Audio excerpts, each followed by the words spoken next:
How to add direct deposit on Workday app. Hey everyone, welcome back to the channel, and let's get right into this quick and easy tutorial. So this is how you'll be able to add a direct deposit on your Workday. First and foremost, you will have to log in into your Workday account.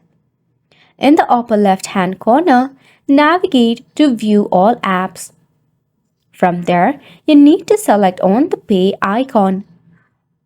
Under the View or Update Payment Election section, select the Add Payment Election task. After that, you need to click on Add Account button. Under the Account Information tab, enter all of the requirement, that is, your account nickname, which is optional, your bank name, routing number, bank account type, and bank account number.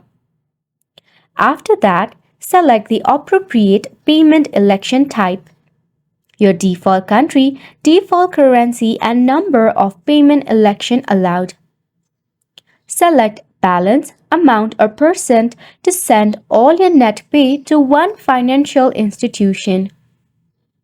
Leverage the check mark tool to preview this information on a paper check visualization. Then click on the OK button. To add an additional account, click the Add button and follow the same step. So this is how you'll be able to set up direct deposit in Workday. Just like that, you have made it to the end of the video as well. Thank you so much for tuning in.